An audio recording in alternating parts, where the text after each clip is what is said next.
Welcome in, I'm Jalea Brooks, and we are so excited to launch this new segment to WTHR Plus, Around the Circle.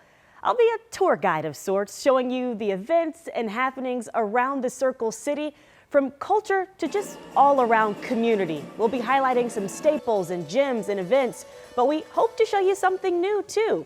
So we know the month of May in Indy is busy, busy, busy. So this first stop around this circle is actually a new venue in Broad Ripple. So it's located in the heart of Broad Ripple, and it's Indianapolis's newest music venue, Turntable. It opened in October of last year, but the venue hasn't even celebrated its first birthday yet, and already lining up shows with a whopping 18 shows scheduled, and that's just for May. 13 News' Ariana Sergio met with Jenny Boytz to talk about the venue's success and what upcoming events people can look forward to. So for those who haven't been, can you describe what Turntable is, what the atmosphere is? Just give us a little rundown. Yeah. So we're really excited about the launch of Turntable. I think, not only has it been a really fun project for our team, especially as we're growing as a company at 45, but it's also, I think, really resonated and it's been received really well from folks in Indianapolis. And so what we have made a strategic priority is to make sure that we have venues in our portfolio at 45 that can kind of follow an artist along in their journey as they kind of continue to grow. We also really saw that this could be an opportunity to kind of bring folks back and make kind of Broad Ripple, that music hub that it used to be. This wall is full of iconic musicians and artists that are both familiar and maybe some new folks. But this kind of shelf specifically are artists that have played the Vogue or Turntable, and we're just going to collect these over time.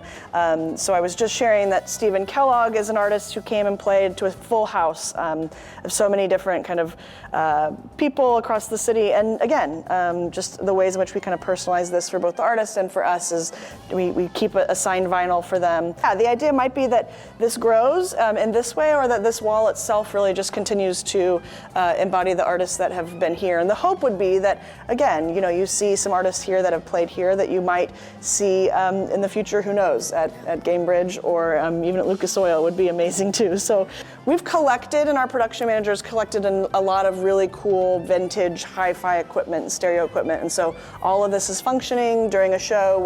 We're listening to music, if it's a similar genre, or those artists themselves. And so yeah, the idea is that not only is this just beautiful to look at, it's also great quality sound. Your favorite artist didn't start at Ruhoff or didn't start at the big stadiums. They started in small rooms like this. And so what we wanted to do was to not only offer that to the city and offer that to the community, but also to these artists who are touring and maybe doing in the Midwest, where we don't want you to skip Indianapolis. We want you to stop and see what we have to offer in this city. So what we decided, was to make this a priority for those artists that aren't quite ready to sell, 1,000 tickets at the Vogue next door, but who's maybe selling 200 or 300 tickets on the road and need a place to stop in Midwest. And so we, again, strategically we sell this room out, they sell 400 tickets, they're gonna go play next year and they're gonna come back to us because they had a great experience in Indy, we sold the right amount of tickets, and now they can go play at the iconic Vogue, right? So how are we kind of building upon and watching them grow in their career? And this was a really important one because we're kind of meeting them in the beginning. And if this, artists are having a good experience and they are, feeling welcome, which we know that they do here in this city, then they're gonna wanna come back. And to me, that just, that's transformative for the city, and it's transformative for artists and quite frankly the folks who live here to be able to have this kind of offering in their community. Just behind us is the bar, so this is also where the record wall is. Everybody kind of gets to hang out right before the show, maybe during changeover. We have another beautiful art piece, quite frankly. These are all 45s. That again, this is kind of our brilliant artistic production manager has put this together as a dream that we were, kind of dreaming up. This used to be a comedy club, and so what we did is we tried to maintain as much of the kind of structural integrity. So you have these risers that again allow you to have a great seat in the house no matter where you are.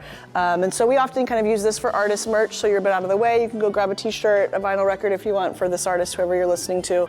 So this room itself, standing room, and then kind of with the tables back here, we can comfortably do 400. Wow. And then we have done a handful of seated shows that could do anywhere between 150 or 200 of seated shows. Maybe that's an artist where you do need to sit and not be so in their face, if you will. And then one of the things that I do think is really unique, and if you've been to or you were at Crackers Comedy Club before, you remember the kind of iconic backdrop that was the brick wall on the stage.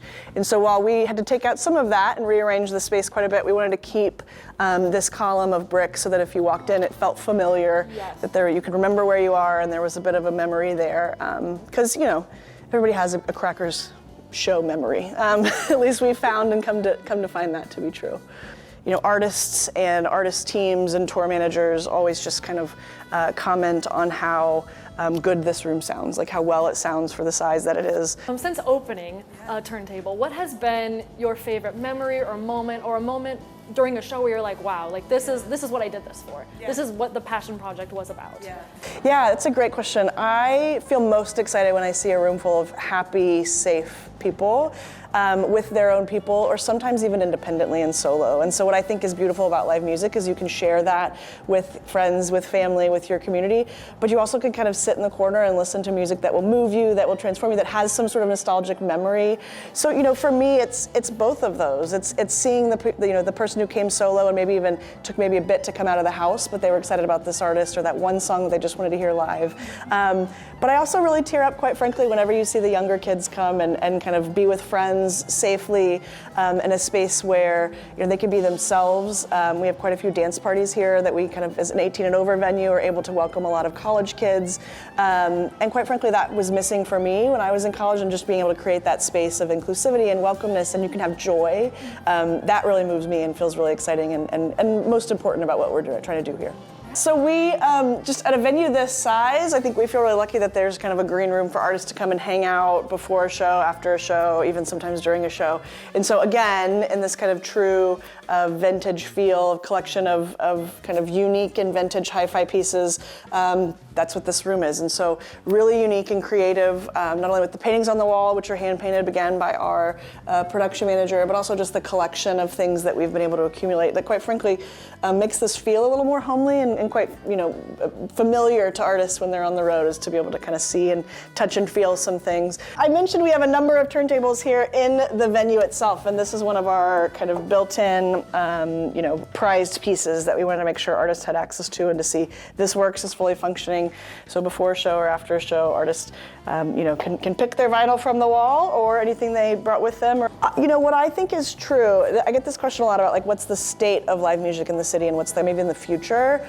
I don't know that live music ever went away or disappeared. I think Broad Ripple has changed and evolved over the years. I think that places like the Melody Inn, Chatterbox, these places have always existed, continue to offer space and stages for musicians. I think what we're seeing and we're feeling is maybe a resurgence in the sense of there's a healthy competition that exists when we're opening venues and more venues continue to open, which is that we're all making sure we're listening, we're making sure we're finding the right shows, what is it that people want to listen to, what are people going to buy tickets to, and that expands beyond local artists, right? This is touring artists, and these are folks who are traveling the country. And to me, adding venues really just enhances the ecosystem of live music and makes more opportunities. So, my hope is that Broad Ripple starts to see a resurgence, if you will. We have, the Vogue has been here the longest, but we have iconic places like the Patio that are no longer here, the Monkey's Tail. And as we continue to kind of invest in Broad Ripple and invest in the venues that we have, my hope is that this neighborhood and this community starts to see itself as a live music hub again.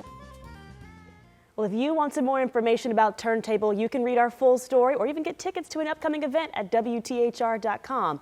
We want to show you a list of some of the shows that are happening this month. We told you there was a lot. Club XCX is coming up on May 1st. Gimme Gimme Disco on May 2nd. May 3rd, Bad Nerves with Spiritual Cramp. May 6th, Essinger. Ian Dior with Bankroll Hayden and Mikey coming up on May 7th. Zepparella is coming up on May 8th.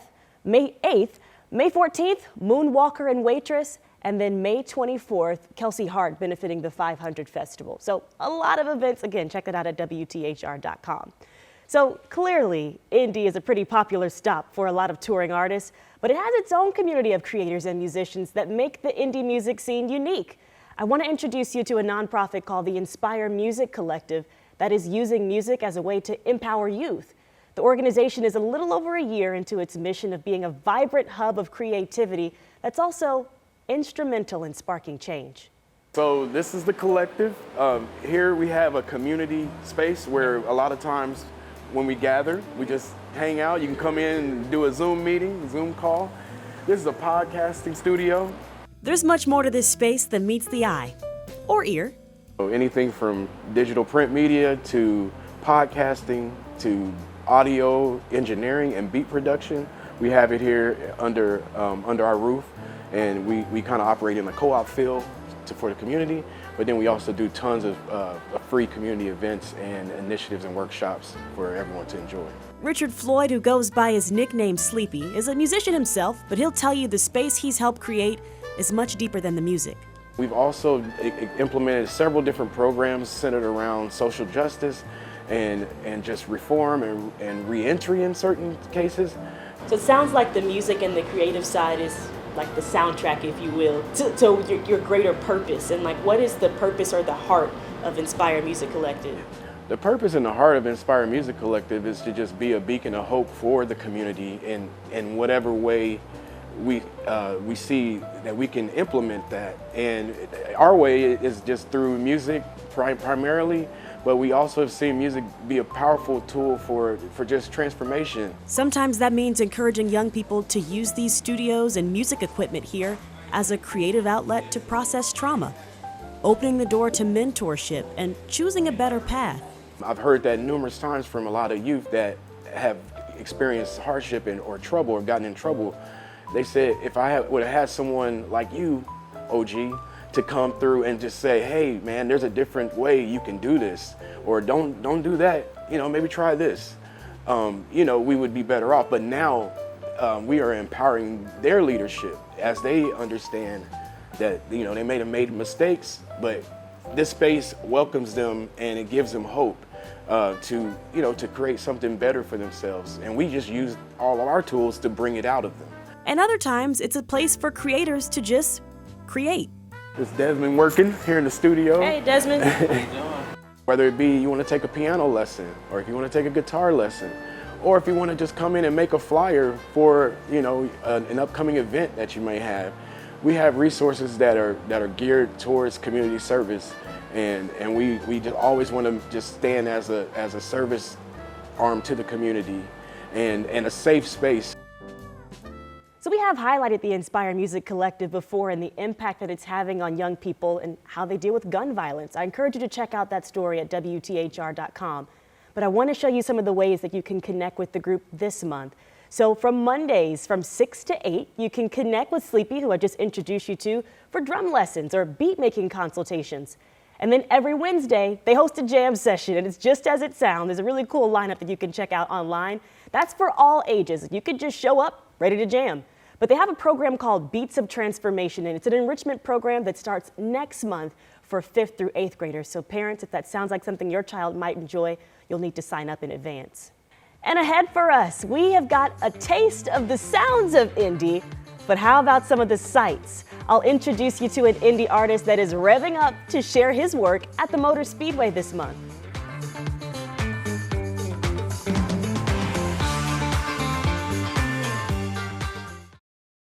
Well, you can't talk month of May in Indy without making a stop at the Speedway. And although on the way to the track, we are going to make a pit stop at an art studio. Why? To check out some art by Fitz, because this local artist's work will soon be on display for the kickoff party to the month of May. Rev Indy. So I was blessed with the opportunity this year to design the backdrop for, I believe, will be the entryway to where everybody will walk past, get to see, I get to basically start the energy off at the door. So I'm real honored to do that. That's a big deal. Rev Indy is the big party at the Indianapolis Motor Speedway the first weekend in May. It doubles as a fundraiser for the IU Health Foundation. So his artwork will quite literally grace the red carpet. It is a sold-out event. But we also talked about some of the ways to support local artists, even if you don't have a ticket. What do you think is still missing from the art scene that would really make other artists be able to thrive?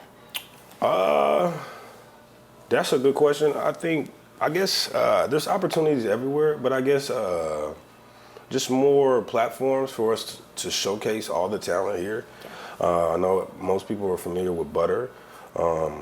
but like that's once a year. So like just kind of creating the atmosphere that when you see all these artists, you do realize that when you go home, they live here.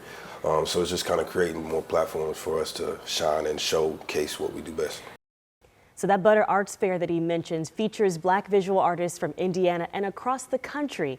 He actually had a piece on display at last year's fair. It was in September, and it's what led to the opportunity at REV this year. So very soon he will join nearly a dozen other artists in bringing the Speedway to life. Well, let's introduce you to a handful of other artists using the month of May as their canvas too. Out of 58 applicants, 5 lucky artists were selected to create this year's welcoming artwork, and now their artwork has finally been unveiled. Xavier Gray, Caroline Hayes, Sarah Anderson, Francis Ruiz, and Cassie Mitchell each unveiled their Welcome Race Fans artworks Tuesday, April 29th at the Indianapolis Speedway Museum. Here's a look at the artwork that was selected and the inspiration behind each piece. So my piece is called Velocity.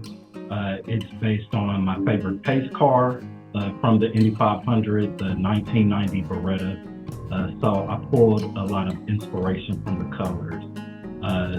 The colors of the car, one was neon yellow and pink, and then another one was a cool turquoise color and neon pink. So I pulled inspiration from that, incorporated a few other colors, and then of course the classic checker mark print. So yeah, that's what I did, and I really just wanted to encompass like the energy of the Indy 500 through bright colors. As you can see, I love bright colors in my artwork, so that's what I really wanted to convey. So most of my artwork is place-based and just kind of exploring the layers of history that go into different places. And so I originally grew up in Cincinnati, and so being a transplant into Indianapolis, I didn't quite understand, the history and the thrill of the Indy 500. And then one of my best friends, her family always goes each year, and so I kind of was brought into the tradition of the 500. And so my piece really centers on the fond memories that everyone has, going to the race and even just listening to the race. So my piece is called Hoosier Hospitality. So playing into, even if you're not at the race, everyone has their favorite tradition or favorite thing that they do to kind of celebrate it. And so my piece, I always like to work with collaged items into the background. So bringing in some of the history and artifacts from the Indy 500 into the background, and then celebrating, the wide variety of ways that people celebrate the Indy 500. My artwork is, I think I labeled it Rat Race, and so I do specifically pottery related things, and so it's like printmaking technique on pottery, and so I do all these weird characters in my normal work, and so they're like frogs and rats and things that people don't typically find very fun to look at, and so humor is a big part of my work, and so I took some of the characters that I've already been drawing, and then it's a mad world, and there's another one too that's a little bit newer, some other race like that, where I really liked both of those movies, and I was like, you know what, I could do some like clown car type of things with these characters, and I could like have them all racing to the finish line like the Indy 500. So kind of tying together my love for the cartoon world and all, I don't know, just like racing cartoon cars mixed in with the Indy 500, I thought would be kind of funny. So that was kind of the base of how I came up with the piece that I worked on. My artwork, when I was selected, the first thing that came to mind was my dad. My dad was a fanatic of racing, of cars, anything vehicles really. He was a trains, planes, automobiles kind of guy. So when I started my piece, I wanted to do something more retro, more historical, more about the Indy 500 race history. So I started researching newspapers from, when the beginning of the race to where my dad would have been like in his 20s and 30s, and looking at the races, and today. So my piece is actually it covers everything from, from the beginning to now. And also, I wanted to reflect the importance of the race, because it's a global event, it's a world event. So my piece also has that, and I wanted to reflect that it's a worldly event, that it's the #1 day race in the world. So I have a lot of international coverage in my piece. So I wanted my artwork to kind of reflect my experience with the Indy 500, as well as my experience kind of being in Indiana and being in the community. I was a 500 Festival Princess in 2024, and that allowed me to truly experience the 500 and like just the festival and the race for the first time. And as we did our outreaches, like working with different schools across Indianapolis and just seeing so many different people come together for this big event, it really inspired me to just kind of create a work that shows like my journey with it, and just encapsulating everything that I love about the race and I love about just like Indiana in general. If you would like to connect with any of these artists, they'd love to get a follow from you. We have listed their Instagram accounts here, so you can jot those down and get them a follow. It's on your screen right now. Well, still to come, we're going to show you some artwork that you can wear. Black designers and jewelry makers came together promoting peace and strength through their work. We'll take you to the event that's bigger than the bling. It's about inclusivity.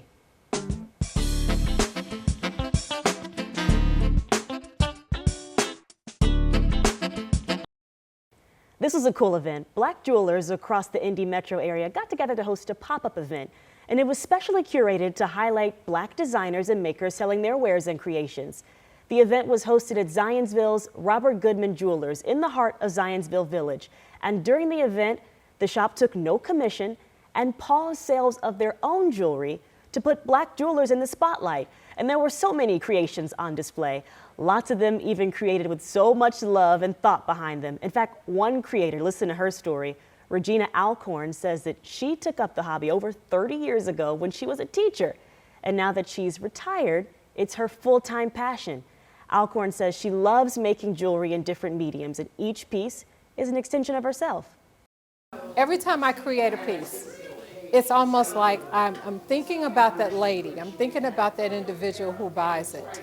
And when I think about that, I think about, my heart goes with it. And so my husband works with me sometime when I do shows, and he'll say goodbye now, say goodbye.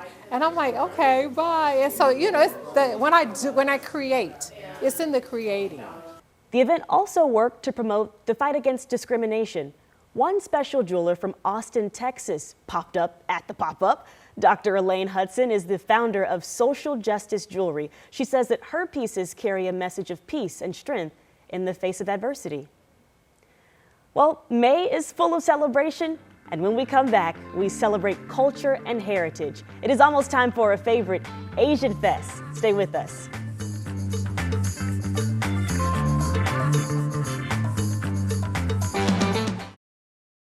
The month of May is Asian American and Pacific Islander Heritage Month, and Indy does it big. Asian Fest is always a fan favorite, and organizers say the event is all about celebrating each other and learning something new along the way. Check out this interview with our Dustin Grove.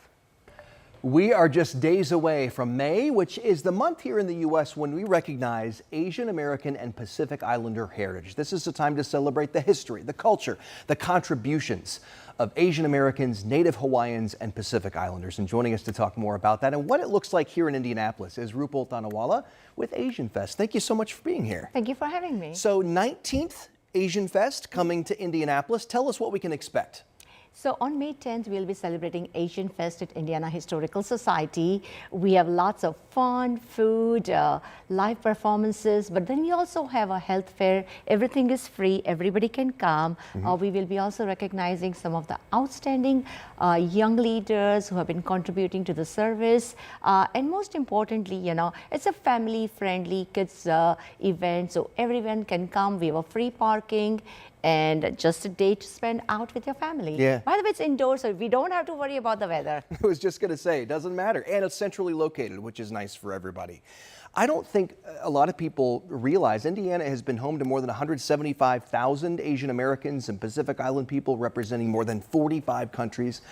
Can you explain the importance of this month for your community, but also for all people in Indiana? So Asian Americans have come to Indiana for more than hundreds of years. And we are part of this community. We also want to showcase that, you know, we could be here for 5 years to probably 100 years, but we are serving here right by our other Hoosier friends, and we are really Asian and Americans. Yeah. So that is important for us to share. And so how long have you been a part of this organization? More than 15 years. Okay, so you've been, so most of the Asian Fest events, what's your favorite part, would you say? What's your pitch to bring people? The most favorite part personally for me is to provide community service. That is a health fair. It's a free health fair for everyone. Health checkups are very expensive nowadays, so if somebody doesn't have medical insurance, they can come. We have doctors on hand also to give them some basic guidance also. And you brought a book. What's the book? Yeah, so on May 1st, we will be actually kicking off Asian American Heritage Month with a sit at the table event with the founder of Telamon Corporation and founder of Asian American Alliance, Mr. Albert Chen. So we will be having this free event on May 1st, and then we'll walk down to Circle, because throughout the month of May, we will be projecting a video called Shining a Light on the AS building, and that is our storyboard of who are Asian Americans and Pacific Islanders and what are their contributions. And it's free every night, thrice throughout the month of May. Okay, again, and it is really a cool display to drive down to Monument Circle again on the AES building all month long, you said? Yes, all month long after 9 p.m. Great, and so remind us one more time when Asian Fest is and where. Asian Fest is on May 10th at Indiana Historical Society. Okay, all day long? All day long. All right, Rupal, thank you so much for joining us. Well, as you heard, a big part of the fest is the entertainment. So we want you to check out this one-on-one with WTHR's DeAndre Blewett. Hello guys, we want to give you a little show and tell just in case you wanted to go to Asian Fest, and today I have one of the performers with me. If you would so likely, please introduce yourself. Yes, my name is Hanako Gavia and I am the president of Okinawa Yuyukai. Nice, and you are performing. Can you tell me a little bit about the performance you're doing this year? Yes, so we are doing a traditional style of dance from Okinawa, which is the southernmost prefecture of Japan, called Asa. So Asa is a traditional style of dance usually done during the summer months, and it incorporates drums and songs and also the Okinawan language. Now, you told me earlier this is more of a energetic dance, you know, really keep it going. And before we get to the drums, I'm really curious about what you're wearing right now. Can you tell us a little bit more about that? Yeah, so this is our uniform. So we have our hoppy, which is the kind of coat that goes over. We have our colors red and yellow. So red is one of the royal colors in Japan. And then the yellow is this bingata fabric. So it's a special dyeing technique that they do in Okinawa. Okay. And then we have our saji, so our head wrap.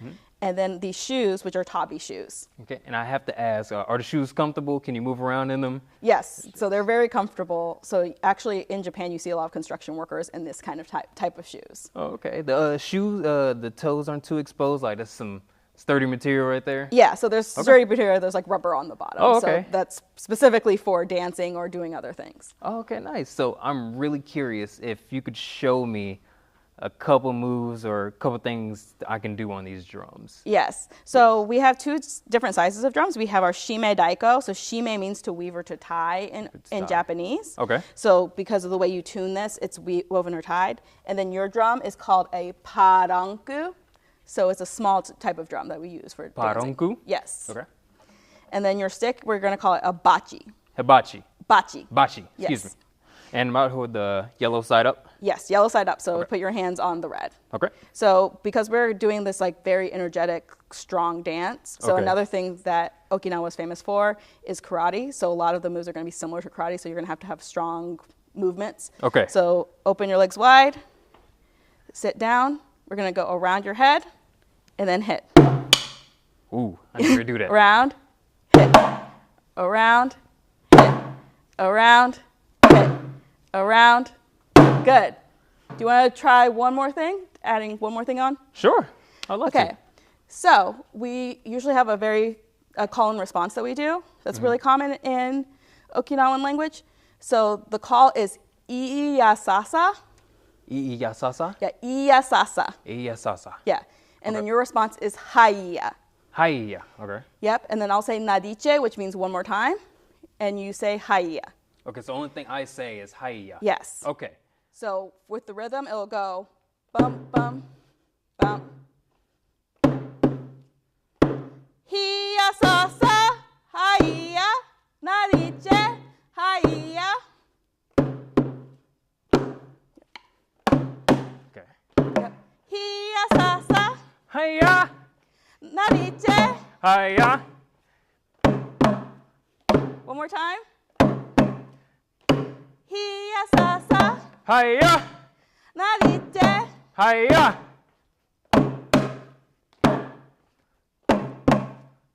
Good. Nice. Okay, I may have broke a little sweat, and I'm not ready to perform. Maybe I need a little more practice. But outside of Asian Fest, how can we connect with you? Yeah, so anyone can join our group. We have free lessons on Wednesdays at Global Village Welcome Center on the west side. And then we also have a Facebook and Instagram page. Nice. And I would like to thank you for your time today, and thank you for showing me these moves. And for 13 Plus, I am DeAndre Blewett. Thanks so much for tuning in to our first trip around the circle. We hope that you learned something new and met someone new in our community. And we always want to hear from you. Tell us about an event or a story in your community that you think we need to hear about. We'd love for you to email us a tip or connect with us on social media. I'm Julia Brooks, and this is Around the Circle.